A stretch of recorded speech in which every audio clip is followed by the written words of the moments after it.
తిన్నది అరగక ఒక కుక్క అరిస్తే దాన్ని చూసి 10 కుక్కలు కూడా అరవడం మొదలు పెడతాయి. మన చుట్టూ ఉన్న జనాలు కూడా అంతే. ఒక మనిషి ఏదైనా చేదుగా చెప్తే వేరే మనుషులు కూడా అది విని దూరిపోతుంటారు. ఆస్తి కోసం అన్యాయాలు చేసేవాడు ఒక విషయం మర్చిపోతున్నాడు. రేపు శ్మశానానికి వెళ్ళేటప్పుడు ఆస్తి ఇక్కడే ఉండిపోతుంది. ఆ అన్యాయం చేసిన కర్మ మాత్రం ఆత్మను పట్టి పీడిస్తుంది. గుర్తుపెట్టుకో, నిజాయితీగా బ్రతికిన వాడికి కష్టాలు వస్తాయి. వాడిని ఎప్పుడూ కర్మ కాపాడుతూనే ఉంటుంది. బలహీనుణ్ణి బలవంతుడు కొడితే బలవంతుణ్ణి భగవంతుడు కొడతాడు. కర్మ ఎవరినీ వదిలిపెట్టదు. ఇతరులను నువ్వు ఎంత బాధ పెడతావో నీకు అంతకు మించిన భారం వస్తుంది. కొంచెం టైం పడుతుంది అంతే. ప్రతీకారం కోసం నువ్వేమీ చేయకు, కాలమే సమాధానం చెప్తుంది. దేవుడు కొట్టే దెబ్బ భయంకరంగా ఉంటుంది. ధర్మంగా ఎన్ని ఆటలైనా ఆడు, అధర్మం వైపు కన్నెత్తి కూడా చూడకు. కత్తిపోటు కన్నా కర్మపోటు భయంకరంగా ఉంటుంది.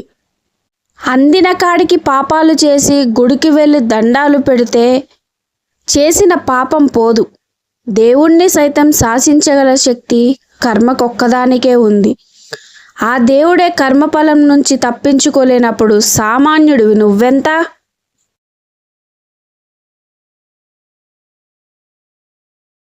నిశ్శబ్దంగా ఉన్నానని బలహీనుణ్ణి అనుకోకు. ప్రతి సమాధానం నేనివ్వను. కొన్ని సమాధానాలు కాలం ఇస్తుంది, మరికొన్ని సమాధానాలు కర్మ ఇస్తుంది. ఎదుటివారిని ఏడిపించడం ఎలాగో మనకు తెలిస్తే మనల్ని ఏడిపించడం ఎలాగో ఆ భగవంతుడికి తెలుసు. వండిన అన్నం తినలేకపోవచ్చు, కానీ చేసిన కర్మ అనుభవించక తప్పదు. నువ్వు ఏది చేస్తావో అదే తిరిగి ఇస్తుంది. మంచైనా చెడైనా కర్మకి ఎవరూ అతీతులు కాదు. చుట్టరికం కూడా లేదండోయ్, జాగ్రత్త మరి. ఒక్కరిని నాశనం చేయాలని దుర్బుద్ధితో ఉన్నవాడు చివరికి వాడే నాశనమైపోతాడు. అదే కర్మఫలం. నడక చేతకాని వాడికి దారి సరిగ్గా లేదని ఏడ్చాడట. అలా ఉంటాయి కొందరు ఏడుపులు. 1000 గోవుల మంద ఒకే చోట ఉన్నా దూడ తన తల్లిని వెతుక్కుంటూ ఎలా వెళ్తుందో, మంచి చెడు పుణ్యం పాపం అవి కూడా మనం చేసే కర్మ పాపాలను కూడా మనల్ని వెతుక్కుంటూ అలానే వచ్చేస్తాయి.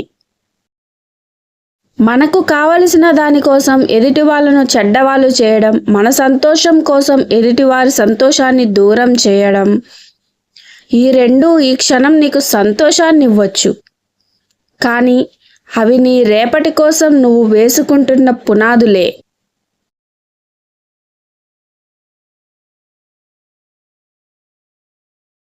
వంద మంది వైద్యులు ప్రక్కన ఉన్న పరలోక ప్రయాణం ఆపలేరు. నువ్వు చేసిన కర్మఫలం అనుభవించక తప్పదు. అందుకే బ్రతికి ఉన్నప్పుడే నలుగురికి మంచి చేయడం నేర్చుకో. ఆ పుణ్యఫలమే కడవరకు నీకు తోడుగా ఉంటుంది. అబద్ధాలతో బ్రతకడం ఆ క్షణం బాగుంటుందేమో, ఏదో ఒక రోజు నవ్వుల పాలు చేస్తుంది. నిజం వల్ల ఆ క్షణానికి బాధపడినా జీవితాంతం తలెత్తుకునేలా చేస్తుంది. ఇతరుల కన్నీళ్లతో దాహం తీర్చుకోవాలని చూడకు. అది కర్మ ఫలితమై నిన్ను దహించి వేయక మానదు.